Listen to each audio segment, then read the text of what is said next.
उत्पत्ति अध्याय 12। यहोवा ने अब्राम से कहा, अपने देश और अपनी जन्मभूमि को छोड़कर। उत्पत्ति 12 का 1।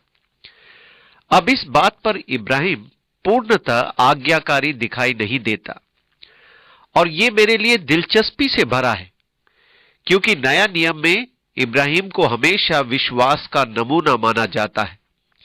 एक ऐसे मनुष्य का नमूना जिसने परमेश्वर पर भरोसा रखा और विश्वास किया। यह उस मनुष्य के एक उदाहरण है जो विश्वास करता है। बहुत बार जब हम विश्वास करने और विश्वास के तोड़े जाने के बारे में पढ़ते हैं, तब हम सोचते हैं, परंतु मैं तो बहुत कमजोर हूं और मैंने इसे बहुत बार तोड़ा है, निश्चय ही मैं इसे बनाए नहीं रख सकता। अतः यह जानना अच्छा है कि इब्राहिम सिद्ध पुरुष नहीं था, ना ही उसका विश्वास सिद्ध था। यह जानना अच्छा है कि परमेश्वर से सम्मान पाने के लिए आपको सिद्ध होने की आवश्यकता नहीं, और ना ही आपके विश्वास को सिद्धता प्राप्त करने की आवश्यकता है। परमेश्वर ने कहा, अपने कुटुंबियों को अर्थात अपने परिवार के सब सदस्यों को छोड़कर निकल आए, क्योंकि उस जमाने में संयुक्त परिवार होता था। वो अपने पिता को साथ लेकर कसदियों के ऊर से चल पड़ा और हारान तक आया। अभी आज्ञाकारिता अधूरी ही है। हारान में ठहरना परमेश्वर की आज्ञा का पालन नहीं।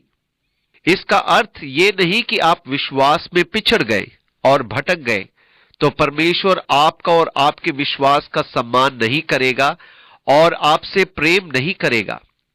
इसका अर्थ यह नहीं कि वो आपके जीवन में सामर्थ्यशाली ढंग से काम नहीं करना चाहता है। इसका मतलब यह भी नहीं कि परमेश्वर की बुलाहट आपसे छीन ली जाएगी और आपके लिए आगे बढ़ने का और बुलाहट का पूरा करने का अवसर नहीं होगा, जिससे परमेश्वर ने आपके जीवन और आपके हृदय में डाला था। आज बहुत लोग हारान में ही रुक गए हैं, परंतु इब्राहिम के लिए आगे बढ़ने का समय आया, और वो निश्चय ही हो सकता है कि आपके लिए भी ऐसा समय आए कि आप अपने हारान से आगे बढ़े। यहोवा ने कहा, अपने देश और अपने पिता के परिवार को छोड़कर चला जा, और अपने पिता के घर को छोड़कर उस देश में चला जा जो मैं तुझे दिखाऊंगा। उत्पत्ति 12 का 1। अतः ये तथ्य कि तेरा उसके साथ गया हमें कल्पना करने पर बाध्य करता है कि वो बुजुर्ग पिता कह रहा था, अकेले मत जा, हमें छोड़कर मत जा, पुत्र मैं भी तेरे साथ चलूंगा।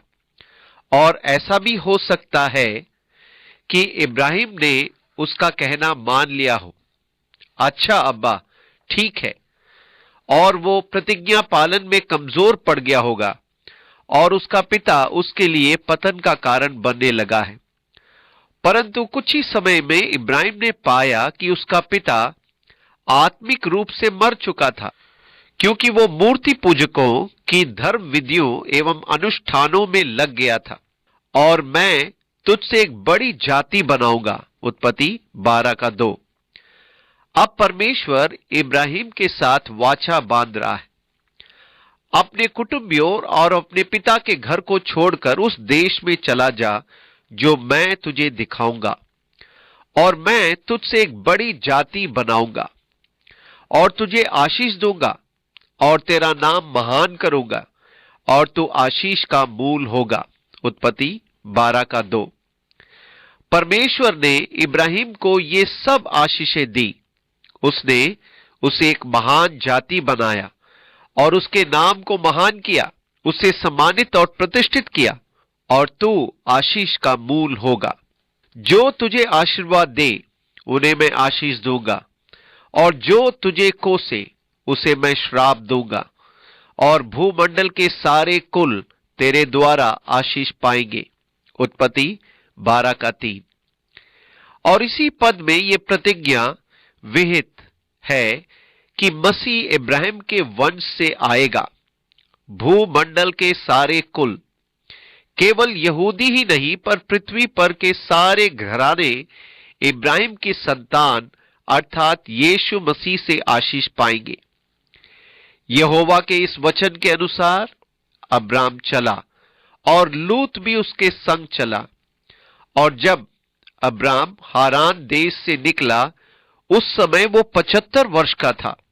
सो अब्राम अपनी पत्नी साराई और अपनी भतीजे लूत को और जो धन उन्होंने इकट्ठा किया था और जो प्राणी उन्होंने हारान में प्राप्त किए थे, सबको लेकर कनान देश में जाने को निकल चला और वे कनान देश में आए।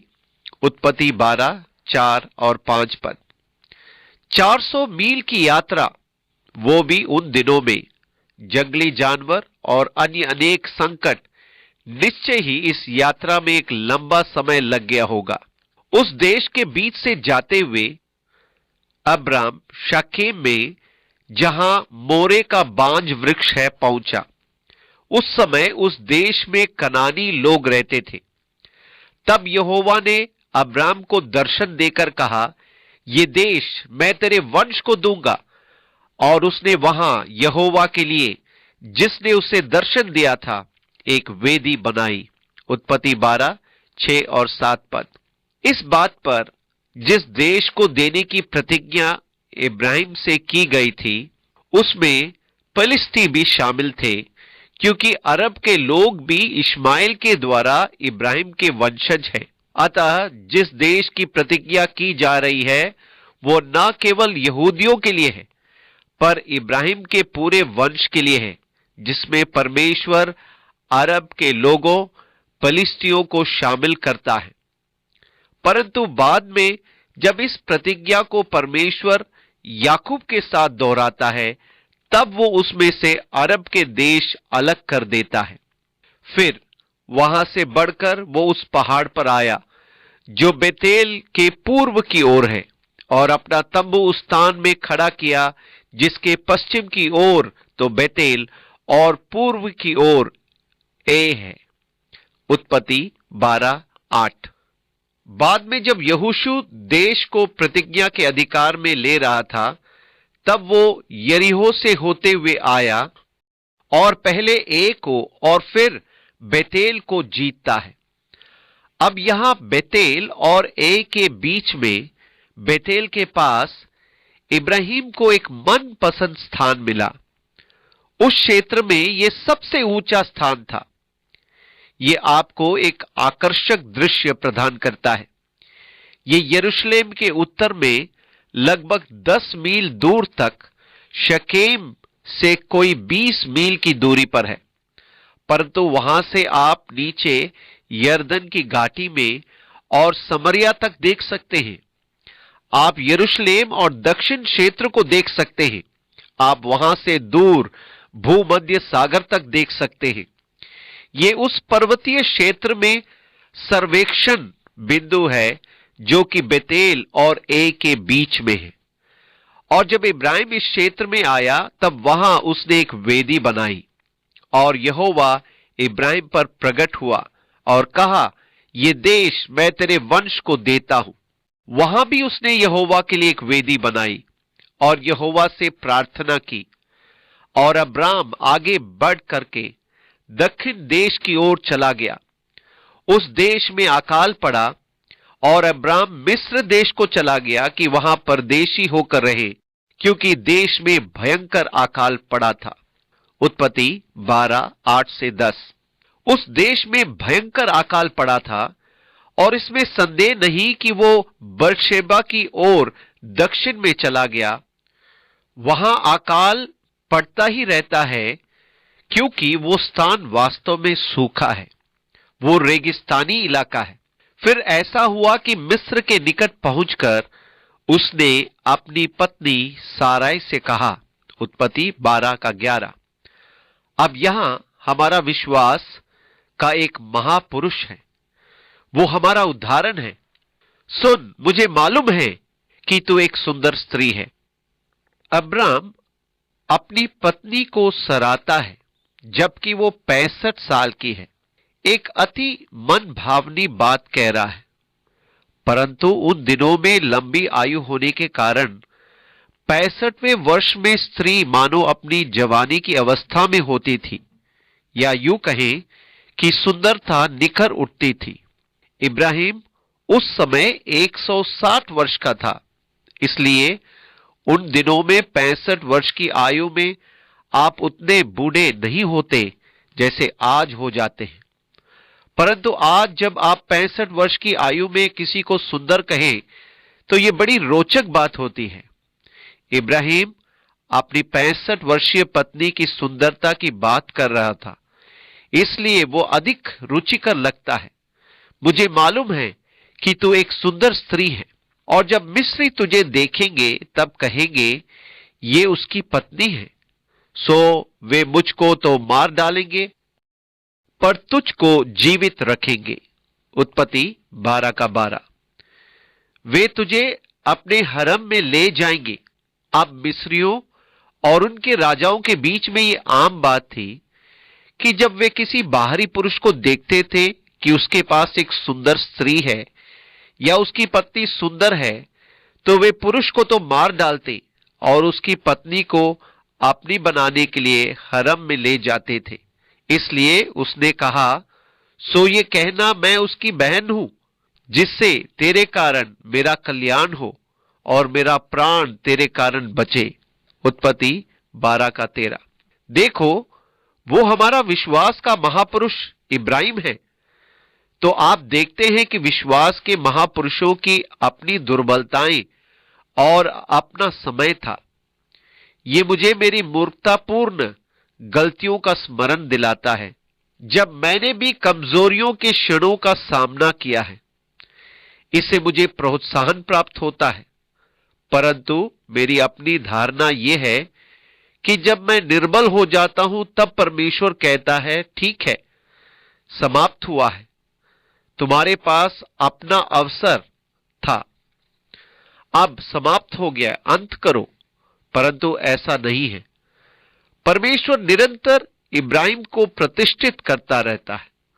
परमेश्वर निरंतर इब्राहिम को आशीष देता रहा, यद्यपि वो सिद्ध नहीं था। परमेश्वर सिद्ध लोगों का उपयोग नहीं करता, क्योंकि वे है ही नहीं। इसलिए चिंता ना करो कि आप सिद्ध नहीं हैं। ये मत सोचिए कि आप सिद्ध नहीं हैं, इसलिए परमेश्वर आपको उपयोग नहीं करेगा। परमेश्वर ने इब्राहिम को आशीष दी। भले ही इब्राहिम के विश्वास की अपनी कमजोरियां थी, पर परमेश्वर ने उसे उपयोग किया। ठीक इसी प्रकार से हम में भी विश्वास के प्रति कमजोरियां पाई जाती हैं। फिर ऐसा हुआ कि जब इब्राहिम मिस्र में आया, तब मिस्रियों ने उसकी पत्नी को देखा कि वो अति सुंदर है, और फिरौन के हाकिमों ने उसको देखकर फिरौन के सामने उसकी प्रशंसा की। सो वो स्त्री फिरौन के घर में पहुंचाई गई, और फिरौन ने उसके कारण अब्राम की भलाई की। सो उसको भेड़ बकरी, गाय बैल, दास दासियां, गधे गधियां और ऊंट मिले। परंतु यहोवा ने फिरौन और उसके घराने पर अब्राम की पत्नी साराई के कारण बड़ी बड़ी विपत्तियां डाली। सो फिरौन ने अब्राम को बुलाकर कहा, तूने ये मेरे साथ क्या किया? तूने मुझे क्यों नहीं बताया कि वो तेरी पत्नी है? तूने क्यों कहा कि वो तेरी बहन है? मैंने उसे अपनी ही पत्नी बनाने के लिए लिया, परंतु अब अपनी पत्नी को लेकर यहां से चला जा। और फिरौन ने अपने आदमियों को उसके विषय में आज्ञा दी, और उन्होंने उसको और उसकी पत्नी को सब संपत्ति सहित जो उसकी थी विदा किया। उत्पत्ति 12:14 से 20 पद। इस प्रकार से वो विशेष सुरक्षा हेतु फिरौन की राज आज्ञा के वारिस हो गया, जिससे वो अन्य मनुष्यों के शिकार न बन पाए कि वे उसे मारकर उसकी पत्नी को ले सके। ये इब्राहिम का परिचय था। अतः हम अब यहां से आगे इब्राहिम का और अधिक निकटता से अध्ययन करेंगे और मसीह तक जाएंगे, क्योंकि बाइबल अब एक जाति या इस्राएल देश का विकास कर रही है और इस जाति यहूदा से संसार का उद्धारकर्ता आने वाला है। अपना अगला अध्ययन हम 13वें अध्याय को आरंभ करेंगे। परमेश्वर आपको आशीष दे और अपने वचन की समझ देते हुए पवित्र आत्मा की बातों में आपके मन और हृदय को पोषित करे और परमेश्वर अपने बारे में आपके विश्वास, ज्ञान और समझ को बढ़ाए। परमेश्वर आपके साथ साथ चले और आपके सब मार्गों में आपको आशीष दे और आपकी रक्षा करे और सब बातों में आपकी सुधि ले कि आपको बलवंत बनाए और अपने प्रेम में होकर आपकी देख रेख करे। यीशु के नाम में आमीन।